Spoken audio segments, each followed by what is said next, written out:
ابو کرب تھا، اس نے یثرب میں یہودیت قبول کر لی اور پھر بنو قریظہ کے دو یہودی علماء کو اپنے ساتھ یمن لے آیا اور ان کے ذریعے یہودیت کو یمن میں وسعت اور پھیلاؤ حاصل ہوا۔ ابو کرب کے بعد اس کا بیٹا یوسف ذونو یمن کا حاکم ہوا، تو اس نے یہودیت کے جوش میں نجران کے عیسائیوں پر حملہ بول دیا اور انہیں مجبور کیا کہ یہودیت قبول کرے، مگر انہوں نے انکار کر دیا۔ اس پر اچھا سوری میں غلط نام لے رہی ہوں، زونو میں یہ زو نواس ہے، ٹھیک ہے۔ اس پر زو نواس نے خندق کھدوائی اور اس میں آگ جلوا کر بوڑھے بچے مرد و عورت سب کو بلا تمیز آگ کے الاؤ میں پھینک دیا۔ کہا جاتا ہے کہ اس حادثے کا شکار تقریباً 20 سے 40 ہزار لوگ ہوئے تھے۔ 20 سے 40 ہزار لوگوں کو زندہ آگ میں جلا دیا تھا اس شخص نے۔ یہ اکتوبر سن 533 کا واقعہ ہے۔ اچھا قرآن کریم میں بھی سورہ بروج میں اسی واقعے کا ذکر آتا ہے۔ عیسائی مذہب کی عرب میں آمد، ایبیسینینز ایتھیوپینز جنہیں کہتے ہیں نا حبشی یعنی کہ وہ، اور رومی یعنی رومنز قبضہ گیروں یعنی کالونسٹس اور فاتحین کے ذریعے ہوئی یعنی کرسچینٹی کی انٹری۔ اچھا پہلے ذکر آ چکا ہے کہ یمن پر حبشیوں کا قبضہ ہو چکا تھا، تو اسی دوران یمن میں مسیحی مشن کام کرتا رہا جب تک ان کا قبضہ جتنے عرصے تک بھی رہا۔ اچھا اسی زمانے میں ایک مستجاب الدعوات یعنی ایسا شخص جس کی دعائیں قبول ہوتی ہیں اور صاحب کرامات یعنی کہ میریکلز جس کے ساتھ ہو رہے ہوتے ہیں، زاہد جس کا نام فیمیون تھا، بحران پہنچا اور وہاں کے باشندوں میں عیسائی مذہب کی تبلیغ کی۔ اہل نجران نے اس کی اور اس کے دین کی سچائی کی کچھ ایسی علامات دیکھی کہ وہ عیسائیت فوراً انہوں نے قبول کر لی۔ پھر زونواس کی کارروائی کے رد عمل کے طور پر حبشیوں نے دوبارہ یمن پر قبضہ کیا اور ابرہہ نے حکومت یمن کی باغ دوڑ اپنے ہاتھ میں لے لی۔ اس نے بڑے جوش و خروش کے ساتھ بڑے پیمانے پر عیسائیت کو فروغ دینے کی کوشش کی۔ اسی جوش و خروش کا نتیجہ تھا کہ اس نے یمن میں ایک کعبہ تعمیر کیا اور کوشش کی کہ اہل عرب کو مکہ اور بیت اللہ سے روک کر اسی کا حج کرائے، مطلب کہ جو اس نے کعبہ تعمیر کروایا تھا اس کا حج کروائے، نعوذ باللہ، اور مکہ کے بیت اللہ شریف کو ڈھا دے، استغفر اللہ۔ لیکن اس کی اس جرت پر اللہ تعالیٰ نے اسے ایسی سزا دی کہ اولین و آخرین کے لیے عبرت بن گیا۔ اس طرح کچھ مشہور قبائل تھے جیسے آل غسان ہم نے پہلے پڑھا ہے، پھر کچھ ایون عرب کے بادشاہ تھے، انہوں نے بھی عیسائیت مذہب کو قبول کرنا شروع کر دیا۔ اچھا اب مجوسی مذہب کی بات کریں کہ جو آگ کی پوجا کرتے تھے، تو وہ بھی آہستہ آہستہ عرب میں آنے لگا، جیسے مثال کے طور پر عراق، عرب، بحرین اور اس طرح خلیجی عرب کے ساحلی علاقے، پھر اکا دکا یمن میں بھی کچھ لوگوں نے یہ مجوسی مذہب کو اپنانا شروع کیا۔ اچھا اب صوابی مذہب کی بات کریں تو صوابی مذہب کا کچھ میں نے انٹرنیٹ پہ سرچ کیا تھا تو کچھ اختلافی چیزیں آ رہی تھیں۔ کوئی کہہ رہا تھا، کہیں پہ یہ مینشن ہوا ہوا ہے کہ ستاروں کی پوجا کرتے تھے، کہیں پہ یہ مینشن ہوا ہوا ہے کہ بالکل کسی خدا کو ہی نہیں مانتے تھے، جیسے دہریہ لوگ اور ایتھیسٹ جس طرح سے ہوتے ہیں نا، تو اس میں کچھ اختلافی باتیں تھیں۔ تو خیر اس کا نام صوابی تھا اس مذہب کا۔ اچھا اب اس کی ہسٹری یہ ہے کہ عراق وغیرہ کے آثار قدیمہ کی کھدائی کے دوران جو کتبات برآمد ہوئے ہیں ان سے پتہ چلتا ہے کہ یہ حضرت ابراہیم علیہ السلام کی کلدانی قوم کا مذہب تھا۔ دور قدیم میں شام اور یمن کے بہت سے باشندے بھی اس مذہب کو فالو کرتے تھے، لیکن پھر جب یہودیت اور عیسائیت پھیلنا شروع ہوئی تو پھر اس مذہب کی بنیادیں ہلنے لگ گئیں، اور پھر بہت بہت ہی ریئرلی کہیں پہ کوئی اس کو فالو کر رہا ہوتا تھا، لیکن تھا یہ پھر بھی تھا تو وہاں پہ پریزنٹ، لیکن بہت کم لوگ اس کو فالو کر رہے ہوتے تھے۔ اب جب اسلام آیا عرب میں تو اس وقت یہ چار مذاہب تھے جو کہ سب سے زیادہ وہاں پہ پھیلے ہوئے تھے، لیکن ان چاروں مذاہب کی دینی حالت کافی زیادہ خراب ہو گئی تھی، یعنی کہ ان کے لوگوں کی وہ اتنا پراپرلی فالو نہیں کر رہے تھے اپنی دین کی، اپنی جس کو وہ دین مانتے تھے اس کی ٹیچنگز کو۔ اچھا اب مشرکین جو کہ کہتے تو تھے کہ ہم دین ابراہیمی کو فالو کر رہے ہیں، لیکن جو بھی ٹیچنگز تھیں اس سے ٹھیک ٹھاک دور تھے، ان میں گناہوں کی بھرمار تھی، بت پرستی وغیرہ اور ڈفرینٹ طرح کی نئے نئے رسومات آ گئی تھیں ان کے دین میں، اور ان عادات و رسوم نے ان کی اجتماعی، سیاسی اور دینی زندگی پر نہایت گہرے اثرات ڈالے تھے۔ یہودی مذہب کا حال یہ تھا کہ وہ محض ریاکاری یعنی کہ بس شو آف دکھانا ہر چیز، اور تحکم یعنی کہ پاور حاصل کرنے کی اسٹرگل، بس یہ ان کے جو ہے مین چیزیں رہ گئی تھیں۔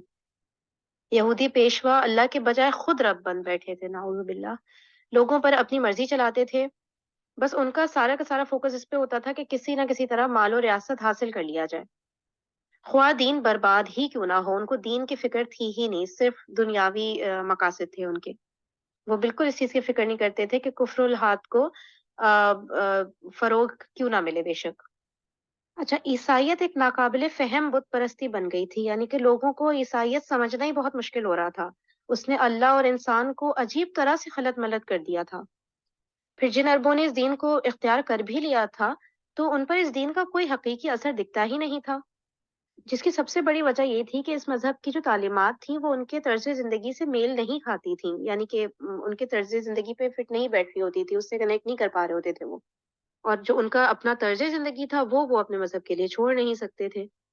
اچھا، باقی جو عرب میں دین تھے ان کے ماننے والوں کا حال مشرکین ہی جیسا تھا، کیونکہ ان کے دل ایک جیسے تھے، عقائد ایک جیسے تھے، اور رسم و رواج میں بھی ہم آہنگی تھی۔ جاہلی معاشرے کی چند جھلکیاں۔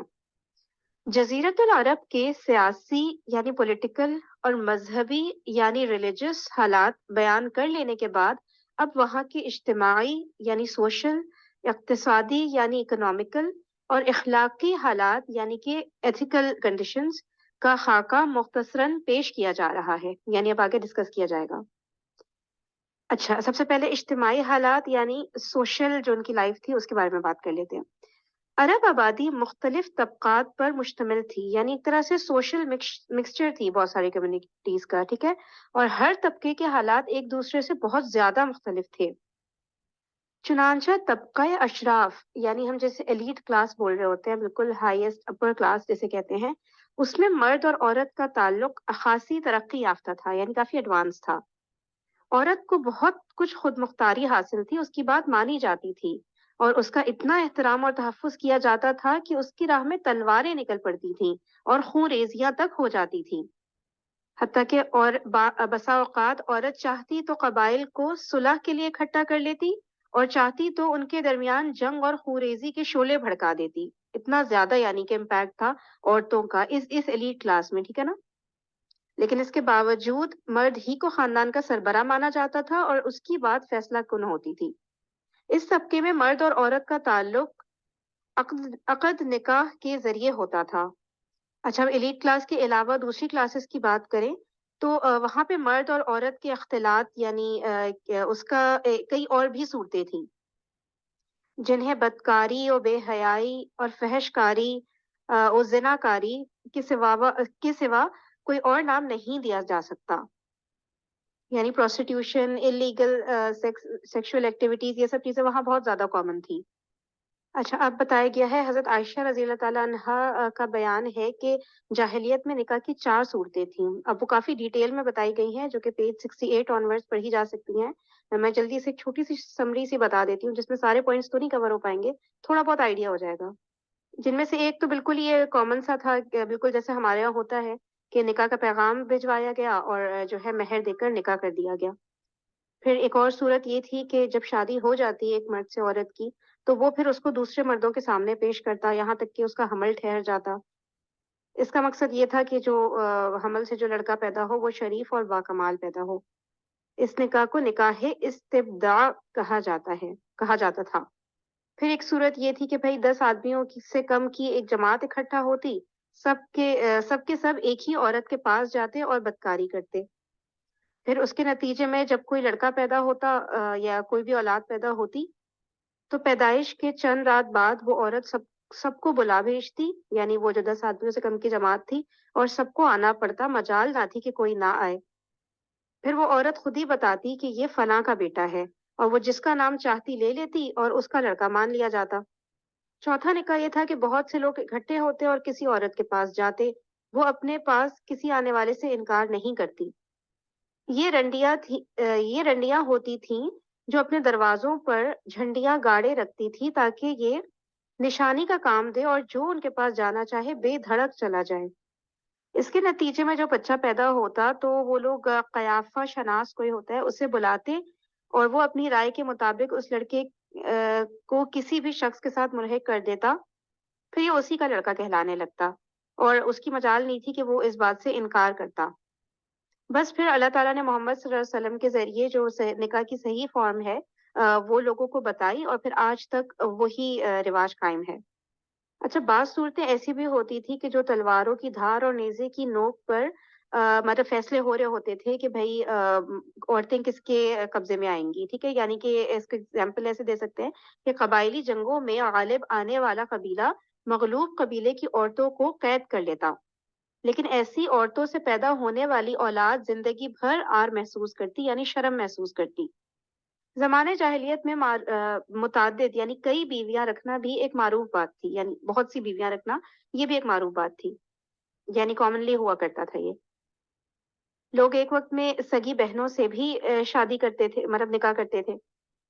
باپ کے طلاق دینے کے بعد یا وفات پانے کے بعد بیٹا اپنی سوتیلی ماں سے بھی نکاح کر سکتا تھا، مطلب طلاق کا اختیار مرد کو حاصل تھا۔ زناکاری تمام طبقات میں عروج پر تھی، ٹاپ پر تھی، یعنی بہت زیادہ کامن تھی۔ کوئی طبقہ یا انسانوں کی کوئی قسم بھی اس سے مستثنا نہیں تھی، یعنی ایکسیپشن میں نہیں آتی تھی، سب میں یہ چیز رائج تھی۔ لیکن پھر بھی کچھ مرد اور کچھ عورتیں ایسی ضرور تھیں کہ جو ان چیزوں کا حصہ نہیں بنتی تھیں، اور پھر آزاد عورتوں کا حال لونڈیوں کے مقابلے میں نسبتاً بہتر تھا۔ اصل مصیبت لونڈیاں ہی تھی۔ تو ایسا لگتا ہے کہ اہل جاہلیت جو تھے ان کو مطلب ان کو کوئی شرم محسوس نہیں ہوتی تھی، وہ اس برائی کو اتنا زیادہ معاشرے میں پھیل گئی تھی، جیسے آج کل بھی اتنی برائیاں معاشرے میں پھیل گئی ہیں جو برائی لگتی نہیں، گناہ لگتی نہیں، کیونکہ سب کر رہے ہوتے ہیں تو لگتا ہے یہ تو ایک نارمل سی بات ہے۔ تو ان کے یہاں بھی یہ بالکل یہی سچویشن ہو گئی تھی زناکاری سے ریلیٹڈ۔ لیکن حضور اکرم صلی اللہ علیہ وسلم نے زناکار کے لیے پتھر کی یعنی رجم کی سزا سنائی۔ اچھا، پھر کچھ ایسے لوگ بھی تھے جو لڑکیوں کو رسوائی اور خرچ کے خوف سے زندہ دفن کر دیتے تھے، اور بچوں کو فقر و فاقہ کے ڈر سے مار ڈالتے تھے۔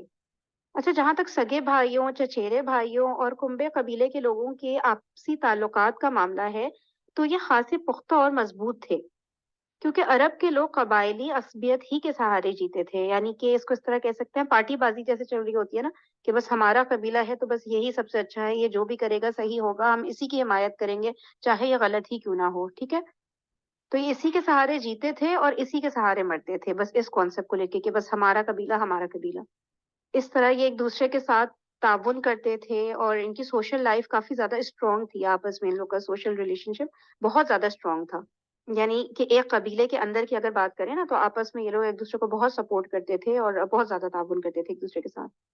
مطلب ان کا اس طرح سے ماننا تھا کہ اپنے بھائی کی مدد کرو، خواہ وہ ظالم ہو یا مظلوم ہو۔ تو اس چیز کی اصلاح پھر حضور اکرم صلی اللہ علیہ وسلم نے آ کر فرمائی تھی۔ اچھا، یہ جو حضور اکرم صلی اللہ علیہ وسلم نے فرمایا تھا کہ اپنے بھائی کی مدد کرو، خواہ وہ ظالم ہو یا مظلوم، تو یہ تو دوسرے سینس میں فرمایا تھا نا، تو یہ اس کو لٹرل طریقے سے لے رہے ہوتے تھے، یعنی کہ بس ہمیں اس کی مدد کرنی ہے، وہ اگر ظلم کر رہا ہے تو اس کو ظلم کرنے میں اس کی مدد کرنی ہے، اور اگر وہ مظلوم ہے تو پھر اس کو بچانے میں اس کی مدد کرنی ہے۔ اچھا، جبکہ حضور اکرم صلی اللہ علیہ وسلم نے جو فرمایا تھا اس کا مطلب یہ تھا کہ ظالم کی مدد یہ ہے کہ اسے ظلم سے باز رکھا جائے، اسے سمجھایا جائے کہ اسے ظلم نہیں کرنا ہے، یہ نہیں کہ اس کے ظلم میں اس کا ساتھ دیں، اس کو بڑھاوا دیں۔ لیکن پھر ان میں وہی والی بات کہ بھئی شرف و سرداری ہمیں مل جائے، ٹھیک ہے نا، لیڈرشپ ہمیں مل جائے، ان چکروں میں ان کے درمیان جنگ ہو جاتی تھی۔ اچھا، ابھی تک تو ہم ایک قبیلے کے اندر آپسی ان کے تعلقات جیسے تو اس کی بات کر رہے تھے، اب اگر بات کی جائے کہ جہاں تک مختلف قبائل کے ایک دوسرے سے تعلقات کا معاملہ ہے، تو یہ پوری طرح سے بالکل ان کے آپسی تعلقات بہت خراب تھے، ایک دوسرے کے خلاف جنگ کے لیے ہمیشہ یہ تیار رہتے تھے۔ لیکن کچھ جو رسومات اور کچھ عادات ان کی ایسے بن گئی تھی جو انہوں نے دین کے نام پر جو ایڈیشنز وغیرہ کیے ہوئے تھے، مطلب ایکچوئل دین بھی جو تھا اس میں، اور جو خرافات انہوں نے ایڈ کی ہوئی تھی اس کے ذریعے جو رسومات اور عادات سامنے آئی تھی نا، تو اس کی وجہ سے کیا ہوتا تھا کہ یہ جنگ کی جو شدت، جنگ و شدت میں کمی آ جاتی، سوری جدت و شدت میں کمی آ جاتی تھی، ان کے جو جنگ کا ایک ایٹماسفیئر کریٹ ہو رہا ہوتا تھا نا، تو وہ کچھ ٹیچنگ ان کے سامنے آ جاتی تھی جس کی وجہ سے یہ تھوڑا سا ٹھنڈے پڑ جاتے تھے۔ اس کے علاوہ کچھ اصول اس طرح کے بنے ہوئے بھی تھے حلف اور تابع داری کے جیسے، کہ جن پہ یہ قبائل مطلب کہ اتفاق کرتے تھے۔ البتہ جو چار حرام مہینے ہیں وہ ان کی زندگی میں اور معاش حاصل کرنے کے لیے سراپا رحمت و مدد ہوتے تھے، کیونکہ ظاہر ہے ان مہینوں میں جنگیں وغیرہ منع کی گئی تھی تو یہ اس کا لحاظ کرتے تھے، تو اس لیے ذرا امن و امان کی صورتحال رہتی تھی۔ تو خیر خلاصہ یہ کہ جن کی سوشل لائف تھی وہ سمجھے اس طرح تھی کہ لوگ بالکل جانوروں جیسی زندگی گزار رہے تھے، عورتیں بیچی اور خریدی جاتی تھیں، قوم کے آپسی تعلقات جو تھے وہ بالکل ٹوٹے پھوٹے ہوئے تھے، اور جو حکومتیں اس کے نتیجے میں بنی تھی وہ سب کے سب جو قبائل ہیں، جو رعایا ہے، اس کو لوٹنے کے چکر میں لگی رہتی تھی کہ بس کسی طرح ان کو یوز کیا جائے۔ اچھا، اب ذکر آ رہا ہے اقتصادی حالت کا، یعنی اکنامک سچویشن جو تھی وہاں کی۔ ان کی اقتصادی حالت یعنی اکنامک سچویشن بھی اجتماعی حالت یعنی کہ سوشل سچویشن کے جیسی ہی تھی۔ تجارت ہی ان کے نزدیک ضروریات زندگی حاصل کرنے کا سب سے اہم ذریعہ تھا، اور یہ بات سبھی جانتے ہیں کہ بھئی تجارتی آمد و رفت امن و سلامتی کی فضا نہ ہو تو پھر وہ ورک آؤٹ نہیں کرتی صحیح سے، اور یہ ہم سب جانتے ہیں کہ حرام مہینوں کے علاوہ امن و امان ہوتا ہی نہیں تھا، تو ان کے جو مشہور بازار تھے وہ انہی حرام مہینوں میں لگتے تھے۔ عورتیں ان کی سوت کاٹتی تھیں، یعنی کہ جو نیٹنگ ہوتی ہے وہ کر رہی ہوتی تھی، لیکن یہ بھی مشکل تھا کیونکہ ان کا سارا مال و متاع ہمیشہ لڑائیوں کی زد میں ہی رہتا تھا۔ فقر اور بھوک کی وبا عام تھی، یعنی ہر طرف بالکل ہی حالت بہت زیادہ خراب تھی، اور لوگ بھوکے بھی رہ جاتے تھے، اتنا زیادہ بری حالت تھی ان کی جو اکنامک سچویشن تھی۔ یہاں تک کہ لوگ ضروری کپڑوں اور لباس سے بھی بڑی حد تک محروم رہتے تھے وہ۔ اچھا، اب اخلاق پر بات کر لیتے ہیں۔ اچھا، اخلاق آج فنش نہیں ہو پایا تھا تو اخلاق کا پھر کل سٹارٹ کریں گے انشاءاللہ۔ جزاکم اللہ خیرا کثیرا۔ اس بات میں تو کوئی شک نہیں کہ جو عرب کے رہنے والے تھے ان میں بہت زیادہ خراب عادات موجود تھیں، یعنی کہ بہت زیادہ ایول پریکٹسز میں وہ انوالو تھے۔ ایک نارمل عقل رکھنے والا انسان، یعنی کہ جس کو بیسکس پتہ ہو صرف اخلاقیات کے، وہ بھی حیران رہ جائے کہ یہ لوگ کتنی زیادہ گری ہوئی حرکتیں کرتے تھے، اور تقریباً پورا کا پورا معاشرہ ہی اس میں انوالو تھا۔ لیکن ایٹ دا سیم ٹائم ان کے اندر ایسے پسندیدہ اخلاق فاضلہ، یعنی کہ اور بھی بہت ساری ان کے اندر بہت بہترین جیسے کہیں گے نا اچھی عادتیں بھی موجود تھیں جس کو دیکھ کر انسان بالکل دنگ رہ جائے۔ یعنی جیسے کہ ہوتا ہے نا کہ برے سے برے انسان کے اندر بھی آپ کو کوئی نہ کوئی، آپ غور کریں تو کوئی اچھی عادت دکھ جاتی ہے تو بندہ حیران رہ جاتا ہے، ورنہ ہم تو یہ سمجھتے ہیں نا جو برا ہے، جو کہ بہت زیادہ خراب انسان ہے، تو سب کچھ ہی اس کے اندر برا ہوگا، ٹھیک ہے نا؟ تو اس میں وہی بتایا گیا ہے کہ ان کے اندر بہت زیادہ خراب کوالٹیز تو تھی، اس میں تو کوئی شک نہیں، لیکن کچھ کوالٹیز ایسی تھی جو کہ بالکل ایک نارمل انسان کے اندر نارملی ہوتی نہیں، وہ اتنے ہائی لیول کی وہ کوالٹی پائی جاتی تھی۔ ابھی آگے ان کا تذکرہ کرتے ہیں۔ اچھا، پہلی جو کوالٹی ہے وہ ہے کرم و سخاوت، یعنی کہ ہاسپٹیلٹی جسے ہم کہتے ہیں، مہمان کی مہمان نوازی کرنا اور دوسروں پر خرچ کرنا کھلے دل کے ساتھ۔ یہ ایک ایسی کوالٹی تھی ان کے اندر کہ جس میں یہ ایک دوسرے سے بڑھ چڑھ کر آگے جانا چاہتے تھے۔ اس کا آئیڈیا اس بات سے لگایا جا سکتا ہے کہ ان کی حالت یہ تھی کہ سخت جاڑے اور بھوک کے زمانے میں کسی کے گھر کوئی مہمان آ جاتا اور اس کے پاس اپنی اس ایک اونٹنی کے سوا کچھ نہ ہوتا جو اس کی اور اس کے کنبے کی زندگی کا واحد ذریعہ ہوتی تھی، تو بھی ایسی سنگین حالت کے باوجود اس پر سخاوت کا جوش غالب آ جاتا اور وہ اپنے مہمان کے لیے اپنی اونٹنی ذبح کر دیتا۔ اسی کرم کا نتیجہ تھا کہ وہ شراب نوشی پر فخر کرتے تھے، اس لیے نہیں کہ یہ بذات خود کوئی فخر کی چیز تھی، بلکہ اس لیے کہ یہ کرم و سخاوت کو آسان کر دیتی تھی، کیونکہ نشے کی حالت میں مال لٹانا انسانی طبیعت پر مشکل نہیں گزر رہا ہوتا، تو یہ چیز ان کو ہاسپٹیلٹی میں بڑا آگے لے کے جا رہی ہوتی ہے، اس لیے بڑا وہ فخر کر رہے ہوتے ہیں اس بات پہ نا، شراب پینے کے اوپر۔ اچھا دیکھیں، اب آگے لکھا ہے کہ اس لیے یہ لوگ انگور کے درخت کو کرم اور انگور کی شراب کو بنت الکرم یعنی کرم کی بیٹی کہتے تھے۔ اچھا، اب شراب نوشی کے بعد جوئے کا بتا رہے ہیں کہ ان کے کرم ہی کا نتیجہ تھا کہ وہ جوا کھیلتے تھے، یعنی گیملنگ کرتے تھے۔ ان کا خیال تھا کہ یہ بھی سخاوت کی ہی ایک راہ ہے، کیونکہ انہیں جو نفع حاصل ہوتا تو اسے مسکینوں کو دے دیتے، یعنی کہ چیریٹی میں یوز کر دیتے۔ اسی لیے قرآن پاک نے شراب اور جوئے کے نفع کا انکار نہیں کیا، مطلب یہ نہیں کہا کہ اس میں کوئی فائدہ ہی نہیں ہے، بلکہ فرمایا کہ ان دونوں کا گناہ ان کے نفع سے بڑھ کر ہے۔ اچھا، میں کچھ علماء کی تفاسیر سن رہی تھی اس کے اوپر نا، کہ شراب کے اوپر، شراب کے اور جوئے کے چلو نقصانات تو ہمیں پتہ ہیں، لیکن فائدے کی اگر بات کریں تو فائدے میں کیا چیزیں آتی ہیں؟ اچھا، اب اگر فائدے کی بات کی جائے تو اس میں شراب انسان کو اپنے آپ سے بھی نا بالکل غافل کر دیتا ہے نا، تو جیسے کوئی بہت اسٹریس میں ہو، کوئی بہت زیادہ غمزدہ ہو، تو ڈرنک کر لیتے ہیں کہ بھئی ہمیں جب ہم ہوش میں ہی نہیں ہوں گے تو ہمیں یہ جو فیلنگز آ رہی ہیں اتنی زیادہ سیڈ اور بہت زیادہ ہم اداس ہو رہے ہیں، تو ان سے ہمیں چھٹکارا مل جائے گا تو چلو بھائی ڈرنک کر لیتے ہیں۔ اور ابھی ہم نے جیسے پڑھا کہ عرب کے باشندے وہ بہت فخر کرتے تھے کہ ہم شراب پی لیتے ہیں تو ہم بہت زیادہ کرم و سخاوت کرتے ہیں، ہماری ہاسپٹیلٹی کا لیول بہت بڑھ جاتا ہے، کیونکہ ہمیں ہوش ہی نہیں ہو رہا ہوتا کہ ہم کتنا خرچ کر رہے ہیں، تو بڑا وہ فخر فیل کر رہے ہوتے تھے نا. تو باقی میں وہی دوسروں کا تو فائدہ ہو رہا ہے نا اس طرح سے، صحیح ہے. تو کچھ اس طرح کی چیزیں ہیں جو شراب سے فائدہ دے رہی ہوتی ہیں، لیکن اللہ تعالیٰ نے بتا دیا کہ اس کا گناہ جو ہے وہ زیادہ ہے. باقی نقصانات کی بات کی جائے تو ظاہر ہے صحت کے حوالے سے جگر گردے پہ بہت امپیکٹ ہوتا ہے، اور بہت زیادہ نقصان دہ ہوتی ہے نا جسم کے لیے. اور مالی نقصانات بہت ہیں، ظاہر ہے اس پہ خرچہ اتنا ہو رہا ہوتا ہے. اور اس کے علاوہ جرائم بھی بہت زیادہ بڑھ جاتے ہیں جب انسان نشے کی حالت میں ہوتا ہے، تو وہ تو لانگ لانگ لسٹ ہے اس کی نا، اس کے نیگیٹو جو ایسپیکٹس ہیں شراب کے. اچھا، اب اگر جوئے کی بات کی جائے تو اس میں تو پیور اس کے اوپر ہو رہا ہوتا ہے نا کہ بھئی آپ کی قسمت میں اس وقت لکھا ہے تو بس پیسے آپ کی طرف آ جائیں گے. آپ ایک رات میں مطلب راتوں رات میں آپ کروڑ پتی بھی ہو سکتے ہیں، ارب پتی بھی ہو سکتے ہیں. اور باقی جیسے ہم لوگ کو کوئی اور جابس چاہیے ہوتی ہیں تو اس کے لیے پڑھائیاں کرو، پھر ایکسپیرینس ہو، تو ظاہر ہے وہ ایک پروسیس سے گزر کر آپ کو مل رہا ہوتا ہے نا. تو اس میں تو اسٹریٹ اوے کوئی بھی ایک کسی کسینو میں چلا جائے اور جا کے اپنا یہ داؤ لگانا شروع کر دے. مطلب سمپلی محنت کی اتنی ضرورت ہے نہیں، بلکہ کچھ بھی محنت کی ضرورت ہے نہیں، بس پیسے لگا لو اور پھر اس کو بھی جسٹیفائی کیا جا سکتا ہے. ہم کسی کے گھر ڈاکہ چوری ڈال رہے ہیں، ہم کوئی چوری تھوڑی کر رہے ہیں، نا. مل بیٹھ کے اتفاق سے ہم ایک بڑا کرکٹ میں ہمارے معاشرے میں بہت زیادہ عام ہے، جو کرکٹ میچز ہوتے ہیں ان کو تو بڑا جوا کھیلا جاتا ہے. نقصانات دیکھا جائے تو ظاہر ہے اس میں جو ہے انسان کو وہ رہا ہوتا ہے کہ بھئی محنت کرنے کی ضرورت نہیں ہے، بیٹھے بٹھالے پیسے آ رہے ہیں، تو انسان کا جو ایک محنت کی طرف رجحان بن رہا ہوتا ہے وہ ختم ہو جاتا ہے، پھر وہ اسی میں اپنی لک ٹرائی کرتا رہتا ہے. پھر ظاہر ہے اگر کوئی بڑا اماؤنٹ انسان ہار جاتا ہے تو ایک وہ شدید سٹریس کا شکار ہوتا ہے. پھر اس اماؤنٹ کو پورا کرنے کے لیے بھرنے کے لیے وہ اور غلط عادتوں میں پڑتا ہے، پھر شراب وغیرہ بھی پیتا ہے کہ چلو بھائی کچھ دیر کے لیے غم بھول جائیں گے والا. پھر بڑے بڑے لیول پہ دشمنیاں ہو جاتی ہیں، اور پھر دشمنیوں کے نتیجے میں کیا کچھ ہوتا ہے یہ تو ہمارے سامنے ہے. کتنی کتنی فیملیز ہیں ان کا بالکل بیڑا غرق ہو گیا کیونکہ ان کے جو مرد حضرات تھے وہ جوئے پہ انوالوڈ ہو گئے. اچھا، دوسری اچھی پہلی کوالٹی تو کرم و سخاوت ہم نے وہ کر لی نا ڈسکس. پھر دوسری تھی جو اچھی کوالٹی تھی ان کے اندر، وہ تھی وفائے عہد. یعنی جو وعدہ کر دیا اس کا پورا کرنا.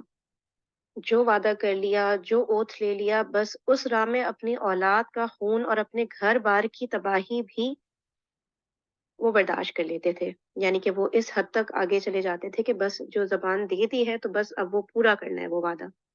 اس دور کے کئی لوگوں کے بہت مشہور مشہور قصے ہیں جس میں یہ چیز ہائی لائٹ ہو رہی ہوتی ہے کہ وہ کس قدر کوئی وعدے کی پابندی کرنے کو بالکل بہت زیادہ ضروری سمجھتے تھے، مطلب اس چیز کو بالکل لائٹ نہیں لیتے تھے. تیسری کوالٹی ہے خودداری اور عزت نفس. یعنی کہ غیرت مندی کو وہ بالکل بہت زیادہ پرائیورٹی دیتے تھے. اس پر قائم رہنا اور ظلم و جبر برداشت نہ کرنا یہ بھی ان کی ایک بہت معروف کوالٹی تھی. اس کا نتیجہ یہ تھا کہ ان کی شجاعت و غیرت حد سے بڑھی ہوئی تھی. وہ فوراً ہی بھڑک اٹھتے تھے چھوٹی چھوٹی باتوں پہ، اور ذرا ذرا سی بات پر جس سے ذلت کی بو آتی شمشیر تان لیتے تھے، یعنی کہ تلواریں نکال لیتے تھے. اور نہایت خون ریز جنگ چھڑ جاتی تھی، یعنی کہ بلڈ شیڈ فل شروع ہو جاتا تھا. اور اس راہ میں یعنی کہ خودداری اور عزت نفس کی راہ میں ان کو اپنی جان کی بھی قطعاً پرواہ نہیں ہوتی تھی. یعنی کہ اپنی سیلف رسپیکٹ اور سیلف اسٹیم اس کا وہ بہت زیادہ خیال کرتے، کوئی بھی انہیں ہیوملیٹ کرے یہ بالکل ان سے برداشت نہیں ہوتا تھا. چوتھی کوالٹی ہے عزائم کی تکمیل. ٹھیک ہے، یعنی ڈٹرمینیشن ان کے اندر بہت تھی. اچھا، اب جب ان کو سمجھ آ جاتا تھا کہ بھئی یہ کام کیا جائے تو یہ ہمارے لیے بڑی فخر کا باعث بنے گا، تو وہ جو ہے تل جاتے تھے کہ بھئی یہ کام تو سر انجام دینا ہی ہے، پھر کوئی رکاوٹ انہیں روک نہیں سکتی تھی. کہ وہ ڈٹرمنڈ ہو جاتے تھے کہ بس اس کام سے تو ہماری بڑی واہ واہ ہونی ہے، ہمیں بڑا پرائڈ ملنا ہے، بہت آنر ملنا ہے، بہت آنر ملنا ہے ہمیں. تو بس صحیح ہے، اب اس کا جو بھی رکاوٹیں آتی تھی وہ ان کو ختم کرنے پہ تل جاتے تھے. اور پھر وہی والی بات کہ وہ اپنی جان پر کھیل جاتے تھے کہ بس یہ والا کام ہو کر ہی رہنا ہے. اچھا، پھر پانچویں کوالٹی آتی ہے حلم و بردباری اور سنجیدگی. یعنی کہ اس کو اس طرح سے کہہ سکتے ہیں میچورٹی، پھر صبر کا ہونا، صابر ہونا، سنجیدہ طبیعت کا ہونا، ضبط ہونا آپ کے اندر، برداشت ہونا، غصے کو پی جانا، طاقت ہوتے ہوئے بھی بدلہ نہیں لینا، ناخوشگوار باتوں کو برداشت کرنا. اور اس طرح بہت سارے میننگز نکلتے ہیں. یہ ورڈ جب میں نے سرچ کیا نا گوگل پہ تو ان کے کئی اس طرح کے میننگز نکل رہے ہوتے ہیں. اچھا، اب یہ بتایا گیا کہ یہ بھی اہل جاہلیت کے نزدیک قابل ستائش خوبی تھی، یعنی کہ تعریف کے قابل خوبیاں تھیں یہ ان کے نزدیک. مگر یہ ان کی حد سے بڑھی ہوئی شجاعت، یعنی حد سے زیادہ ان کی جو بہادری تھی ان کے اندر، اور ہر وقت چھوٹی چھوٹی باتوں پہ جنگ کر لینا، جنگ کے لیے تیار ہو جانا، تو یہ ان کے اندر جو ہے یہ والی کوالٹیز بہت زیادہ کم پائی جاتی تھی۔ پھر نمبر 6 ہے بدوی سادگی، یعنی کہ جیسے گاؤں کے لوگوں کے اندر ہوتی ہے نا، کہ ایک پیور اور سمپل لائف گزار رہے ہوتے ہیں، تو ان کا مطلب لائف سٹائل بالکل ایک سمپل سا تھا، اس طرح کا نہیں جیسے شہری زندگیوں میں کچھ چیزیں ہوتی ہیں نا، تیزی جن میں پائی جاتی ہے، اور بہت چیزوں میں ایڈوانسمنٹ کے نام پہ بہت آگے نکلے ہوئے ہوتے ہیں غلط غلط چیزوں میں، تو اس سے کسی حد تک یہ بچے ہوئے تھے، کیونکہ گاؤں کے لوگ جیسے زندگی گزار رہے ہوتے ہیں نا، اس ٹائپ کی لائف گزار رہے تھے یہ، اس کی وجہ سے ان میں سچائی اور امانت پائی جاتی تھی، یعنی کہ یہ ٹروتھفل تھے اور آنےسٹ تھے۔ وہ فریب کاری یعنی کہ دھوکا دینا دوسروں کو، اور بدعہدی کرنا یعنی وعدہ کیا اس کو پورا نہیں کرنا، یہ والی کوالٹیز ان میں نہیں تھی، ٹھیک ہے، یہ چیز یہ لوگ نہیں کرتے تھے بلکہ نفرت کرتے تھے ان کوالٹیز سے۔ اچھا، اب آگے رائٹر نے لکھا ہے کہ عرب کی دنیا کو جو ساری دنیا کے ساتھ جغرافیائی نسبت، یعنی جو جغرافیکل پوزیشن تھی نا ان کی، وہ حاصل تھی، اور اس کے علاوہ جو ان کے قیمتی اخلاق تھے جو ابھی ہم نے ذکر کیا ہے، یہ دو میجر فیکٹرز تھے جن کی وجہ سے عرب نیشن کو سلیکٹ کیا گیا اسلام کی دعوت اس دنیا میں پھیلانے کے لیے۔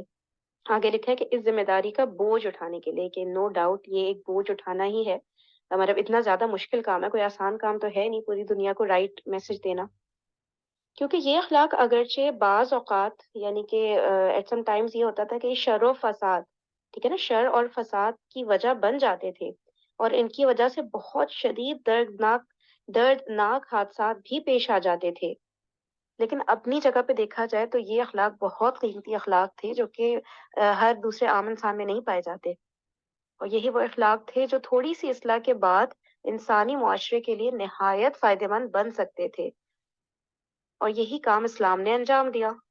اچھا، اینڈنگ اس طرح سے کی گئی ہے کہ اہل جاہلیت کے اور بھی بہت سارے بہترین اخلاق تھے، لیکن ابھی یہاں پہ ان سب کو جوٹ ڈاؤن نہیں کیا گیا ہے۔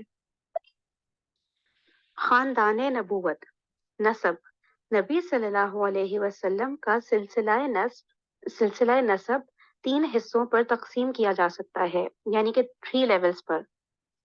ایک حصہ جس پر اہل سیر یعنی کہ سیرت لکھنے والوں اور جو نسب لکھنے والے ایکسپرٹس ہوتے ہیں، سیرت لکھنے والے ایکسپرٹس اور نسب لکھنے والے ایکسپرٹس، ٹھیک ہے، ان کا اتفاق ہے جس حصے پر وہ عدنان تک پہنچتا ہے، یعنی کہ وہ عدنان تک ٹریس کیا جاتا ہے۔ دوسرا حصہ جس میں اختلاف پایا جاتا ہے وہ عدنان سے اوپر ابراہیم علیہ السلام تک پہنچتا ہے۔ تیسرا حصہ جس میں یقیناً کچھ غلطیاں ہیں وہ حضرت ابراہیم علیہ السلام سے اوپر حضرت آدم علیہ السلام تک جاتا ہے، ٹھیک ہے، یعنی پہلا حصہ حضرت محمد صلی اللہ علیہ وسلم سے لے کر عدنان تک، دوسرا حصہ عدنان سے ابراہیم علیہ السلام تک، پھر تیسرا حصہ ابراہیم علیہ السلام سے حضرت آدم علیہ السلام تک۔ اچھا، پہلے حصے کے کچھ نام بتا دیتی ہوں۔ محمد صلی اللہ علیہ وآلہ وسلم بن عبداللہ بن عبد المطلب، جن کا جو ہے جن کو شیبہ کے نام سے بھی بلایا جاتا تھا، بن ہاشم بن عبد مناف بن قصی بن قلاب، یہ جو ہم نے سارے نام پیچھے پڑھے تھے، ٹھیک ہے، اس کے بعد اور بھی کافی سارے نام ہیں جو کہ اینڈ ہو رہے ہوتے ہیں بن عدنان پہ۔ اچھا، دوسرا حصہ شروع ہو رہا ہے عدنان سے، ٹھیک ہے، اور پھر لسٹ میں کافی سارے نام ہیں جو کہ اینڈ کہاں ہو رہے ہوتے ہیں، بن اسماعیل علیہ السلام بن ابراہیم علیہ السلام، اور تیسرا حصہ کس سے شروع ہوگا، حضرت ابراہیم علیہ السلام سے اوپر جا کر آدم علیہ السلام پر ختم ہوگا۔ اچھا، اب نبی اکرم صلی اللہ علیہ وسلم کا خانوادہ، اس کے بارے میں ذکر ہو رہا ہے۔ نبی صلی اللہ علیہ وآلہ وسلم کا خانوادہ اپنے جد اعلیٰ ہاشم بن عبد مناف کی نسبت سے خانوادہ ہاشمی کے نام سے معروف ہے، یعنی ہم سب نے سنا ہے نا، ہاشمی خاندان کے نام سے مشہور ہے، اس لیے پھر ہاشم اور ان کے بعد کے بعض افراد کے مختصر حالات پیش کیے گئے ہیں۔ اچھا، عبد مناف کی اولاد میں ہاشم ہی کو سقایا اور رفادہ یعنی حجاج کرام کو پانی پلانے اور ان کی میزبانی کرنے کا منصب حاصل ہوا۔ ہاشم بڑے معزز اور مالدار تھے، یہ پہلے شخص ہیں جنہوں نے مکے میں حاجیوں کو شوربہ روٹی سان کر کھلانے کا اہتمام کیا۔ ان کا اصل نام عمرو تھا، لیکن روٹی توڑ کر شوربے میں ساننے کی وجہ سے ان کو ہاشم کہا جانے لگا، کیونکہ ہاشم کے معنی ہے توڑنے والا۔ پھر یہی ہاشم وہ پہلے آدمی ہیں جنہوں نے قریش کے لیے گرمی اور جاڑے کے 2 سالانہ تجارتی سفروں کی بنیاد رکھی۔ یعنی گرمی کے زمانے میں قریش کا تجارتی سفر شام کی طرف ہوتا تھا کیونکہ وہ ٹھنڈا علاقہ ہے، اور سردیوں میں یمن کا سفر کرتے تھے کیونکہ وہ گرم علاقہ تھا۔ اور یہ چیز اس لیے بھی اتنی زیادہ امپورٹنس رکھتی ہے کیونکہ مکہ مکرمہ میں نہ کھیت تھے نہ باغ، تو انہی تجارتی سفروں کی وجہ سے وہ ایک خوشحال زندگی گزار رہے تھے۔ پھر ایک دفعہ ہاشم شام کا سفر کر رہے تھے کہ راستے میں مدینہ میں ایک خاتون سلمہ بنت عمرو سے شادی کر لی۔ پھر بیوی کو حالت حمل میں میکے ہی چھوڑ کر آگے اپنا جو سفر جو شام کی طرف تھا وہ مکمل کیا، اور وہاں جا کر فلسطین کے شہر غزہ میں انتقال کر گئے ہاشم۔ پھر ہاشم اور سلمہ کی اولاد سن 497 عیسوی میں پیدا ہوئی اور ان کا نام شیبہ رکھا۔ آگے چل کر یہی بچہ عبد المطلب کے نام سے مشہور ہوا۔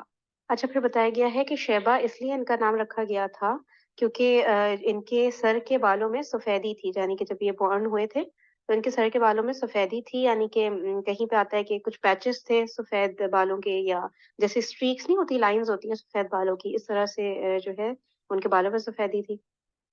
اچھا، پھر انہوں نے اپنے میکے ہی میں ان کی پرورش کی، یعنی مدینہ میں۔ اس وجہ سے مکہ میں ان کے خاندان میں کسی کو بھی اس کا پتہ نہیں چلا ان کی برتھ کا۔ اچھا، اب عبد المطلب کی بات ہو رہی ہے۔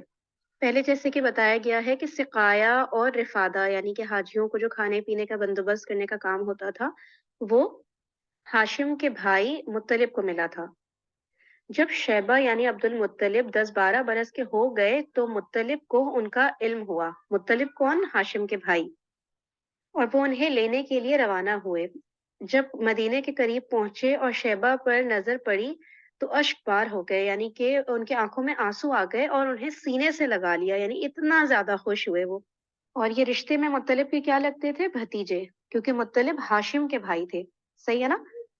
اس لیے یہ ہاشم کی اولاد تھے عبد المطلب، تو یہ ان کے رشتے میں بھتیجے، تو بھتیجے کو دیکھ کر وہ بہت ایموشنل ہو گئے تھے۔ اچھا، ایک دفعہ ریکیپ کر لیتے ہیں کیونکہ کنفیوژن ذرا سی ہو رہی ہوتی ہے، تو دیکھیں، قصی بن کلاب کے بیٹے عبد مناف تھے، عبد مناف کے بیٹے ہاشم تھے، اور پھر ہاشم کے بیٹے تھے یہ شیبہ یعنی کہ عبد المطلب، ٹھیک ہے؟ اب ظاہر سی بات ہے عبد المطلب کے فادر ہاشم، ان کا تو ان کی پیدائش سے پہلے ہی انتقال ہو گیا تھا، تو مطلب جو کہ ہاشم کے بھائی تھے اپنے یتیم بھتیجے کو ملنے کے لیے، یعنی ان کو لینے کے لیے پھر مدینہ چلے گئے، ٹھیک ہے؟ مدینہ میں ہی ان کا براٹ اپ ہوا تھا نا، کیونکہ ان کی مدر جو تھی سلمہ، ان کا میکہ ہی مدینے میں تھا۔ پھر انہوں نے کیا کیا کہ اپنی سواری پر عبد المطلب کو بٹھایا اور مکہ کے لیے روانہ ہو گئے، لیکن شیبہ نے ماں کی اجازت کے بغیر جانے سے منع کر دیا، تو اس لیے ان کے چچا مطلب نے ان کی ماں سے اجازت طلب کی، لیکن ماں نے اجازت نہ دی۔ پھر آخر مطلب نے کہا کہ یہ اپنے والد کی حکومت اور اللہ کے حرم کی طرف جا رہے ہیں، اس پر پھر ماں نے اجازت دے دی۔ اس طرح پھر عبد المطلب مکہ پہنچ گئے۔ اور ہم کس کی بات کر رہے ہیں؟ کون مکہ پہنچ گئے؟ یعنی حضور پاک صلی اللہ علیہ وآلہ وسلم کے دادا، جنہوں نے بہت لاڈ پیار سے حضور پاک صلی اللہ علیہ وسلم کی پرورش کی تھی۔ اچھا، اب مکے والوں نے جب مطلب کے ساتھ ان کو دیکھا، عبد المطلب کو، یعنی کہ جن کا نام شیبہ تھا، تو پھر مکے والوں نے شیبہ کو یہ کہنا شروع کیا عبد المطلب۔ انہوں نے کہا یہ عبد المطلب ہے، کیوں؟ کیونکہ وہ مطلب کے ساتھ آ رہے تھے، تو وہ سمجھے کہ مدینہ سے کوئی غلام لے کر آئے ہیں مطلب، اس لیے انہوں نے کہا یہ مطلب کا غلام ہے۔ اس کا عربی میں ترجمہ کیا ہوگا مطلب کا غلام کا؟ عبد المطلب۔ تو مطلب نے ان کی غلط فہمی دور کرنے کے لیے کہا کہ نہیں نہیں، یہ میرا بھتیجا ہے، یعنی میرے بھائی ہاشم کا لڑکا ہے۔ لیکن پھر وہاں سے ہی ان کا نام مشہور ہو گیا عبد المطلب، اور آج بھی ہم ان کو عبد المطلب کے نام سے ہی جانتے ہیں۔ پھر شیبہ نے مطلب کے پاس پرورش پائی اور جوان ہوئے۔ اس کے بعد مقام ردمان، یمن میں ہے مقام ردمان، وہاں پہ مطلب کی وفات ہوئی، ٹھیک ہے؟ جو کہ عبد المطلب کے چچا تھے نا، ان کا انتقال ہوا۔ اور پھر جو انہوں نے اپنی پوزیشنز پیچھے چھوڑی ہوئی تھی، ظاہر ہے وہ بڑے بڑے عہدوں پر فائز تھے، بڑے بڑے ان کی پوزیشنز تھیں، تو وہ جو انہوں نے مناصب اپنے چھوڑے تھے نا مطلب نے، تو وہ ان کے بھتیجے عبد المطلب کو حاصل ہوئے۔ اب سنیں، عبد المطلب نے، یعنی کہ جو حضور پاک صلی اللہ علیہ وآلہ وسلم کے دادا تھے، انہوں نے اپنی قوم میں اس قدر شرف و اعزاز حاصل کیا کہ ان کے آباء و اجداد میں بھی کوئی اس مقام کو نہ پہنچ سکا تھا. اتنا پیارا جملہ لگ رہا ہے کیونکہ ہمارے حضور پاک صلی اللہ علیہ وسلم کے دادا تھے نا, تو مجھے دل چاہ رہا ہے میں اس کو ریپیٹ کروں. عبد المطلب نے اپنی قوم میں اس قدر شرف و اعزاز حاصل کیا کہ ان کے آباء و اجداد میں بھی کوئی اس مقام کو نہ پہنچ سکا تھا. قوم نے انہیں دل سے چاہا اور ان کی بڑی عزت و قدر کی. ماشاءاللہ سے ہم لوگ سوچ سکتے ہیں ہمارے نبی پاک صلی اللہ علیہ وسلم کے دادا تھے تو ان کی کیا پرسنالٹی ہوگی, ماشاءاللہ ماشاءاللہ, کہ لوگ ان کو کتنا پسند کرنے لگے تھے. مطلب کوئی انتہا نہیں تھی, اتنے گرینڈ فادرز ان کے گزرے تھے, ان سب کی بھی پرسنالٹی. قصی بن کلاب کو بھی کتنی عزت حاصل تھی, ہاشم کو بھی, لیکن انہوں نے مطلب ان سب کو آؤٹ ڈو کر دیا نا, اور اتنی زیادہ ان کو شرف حاصل ہوا, مطلب کہ ان کو عزت حاصل ہوئی اتنی زیادہ لوگوں میں, اور ان لوگوں کی محبت بھی حاصل ہوئی. اچھا, اب ایک نیو پرسن کا یہاں پہ نام لیا جا رہا ہے, نوفل. ٹھیک ہے, تو آپ لوگ یہ نہیں سمجھیے گا پیچھے سے کوئی کنیکشن ہے. ٹھیک ہے, ابھی نوفل بس یہ نام لکھا گیا ڈائریکٹلی کہ جب مطلب کی وفات ہو گئی تو نوفل نے عبد المطلب کے صحن پر قاصبانہ قبضہ کر لیا. ٹھیک ہے نا. اچھا, پھر کیا کیا, عبد المطلب نے قریش کے کچھ لوگوں سے مدد مانگی تو انہوں نے مدد نہ کی. تو پھر عبد المطلب نے مدینہ میں اپنے ماموں کو کچھ اشعار لکھے, یعنی کہ ان سے مدد کی درخواست کی. اب ان کے ماموں کا جواب دیکھیں. جواب میں ان کے ماموں ابو سعد بن عدی 80 یعنی 80 سوار لے کر روانہ ہو گئے اپنے بھانجے کی مدد کے لیے. پھر وہ مکے کے قریب ایک جگہ ابتح میں اترے. ٹھیک ہے, ان کے ماموں وہاں عبد المطلب نے ان سے ملاقات کی اور کہا ماموں جان گھر تشریف لے چلیں. ظاہر ہے اتنے لمبے سفر سے آئے تھے تو تھک گئے ہوں گے, تو انہوں نے اپنے گھر بلایا عبد المطلب نے کہ بھئی گھر پہ آ جائے, آرام کر لے. اب ابو سعد کا جواب سنیں, یعنی ان کے ماموں عبد المطلب کے ماموں کا جواب. ابو سعد نے کہا نہیں خدا کی قسم, یہاں تک کہ نوفل سے مل لوں. اچھا, اس کے بعد ابو سعد آگے بڑھا اور نوفل کے سر پر آن کھڑا ہوا. نوفل اس وقت کہاں تھے, حتیم کہاں تھا, حتیم میں قریش کے لوگوں کے ساتھ بیٹھا ہوا تھا. اچھا, انہوں نے تلوار, ابو سعد نے تلوار بے نیام کی. ٹھیک ہے, اور فرمایا اس گھر کے رب کی قسم, وہاں ہی بیٹھا تھا نا خانہ کعبہ کے پاس. ٹھیک ہے, تو ان کا اس گھر کے رب کی قسم, اگر تم نے میرے بھانجے کی زمین واپس نہ کی تو یہ تلوار تمہارے اندر پیوست کر دوں گا. تو نوفل نے جواباً کہا اچھا لو, میں نے واپس کر دی. تو ابو سعد نے جو وہاں کے اس وقت اسکالرز تھے, جو عالم تھے قریش کے, ان کو گواہ بنایا اس بات پر. پھر عبد المطلب یعنی اپنے بھانجے کے گھر گیا اور 3 روز وہاں پہ قیام فرمایا, پھر عمرہ کیا اور پھر مدینہ واپس چلے گئے.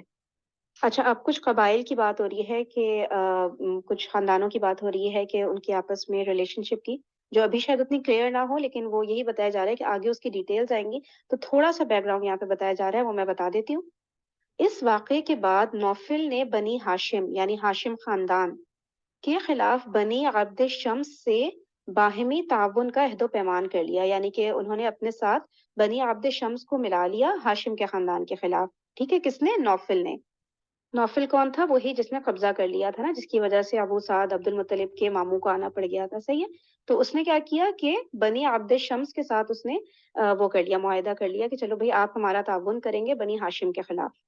اچھا, ادھر بنو خزاعہ نے دیکھا کہ بنو نجار کن کا قبیلہ تھا, یعنی کہ یہ کہیں گے کہ عبد المطلب کا جو ننیالی قبیلہ تھا نا, وہ بنو نجار تھا. ٹھیک ہے, تو بنو خزاعہ نے دیکھا کہ بنو نجار نے عبد المطلب کی اس طرح مدد کی ہے, تو کہنے لگے کہ عبد المطلب جس طرح تمہاری اولاد ہے ہماری بھی اولاد ہے, لہٰذا ہم پر اس کی مدد کا حق زیادہ ہے. اس کی وجہ یہ تھی کہ عبد مناف کی ماں قبیلہ خزاعہ سے تعلق رکھتی تھی. اچھا, عبد مناف کون تھے, ہاشم کے فادر. ٹھیک ہے نا. چنانچہ بنو خزاعہ نے دار الندوہ یاد ہے نا, ان کا پارلیمنٹ, یعنی کہ ان کی جو میٹنگ پلیس تھی بیسیکلی. ٹھیک ہے, جہاں پہ سارے مین فیصلے ہو رہے ہوتے تھے اور ڈفرینٹ ایکٹیویٹیز ہو رہی ہوتی تھی.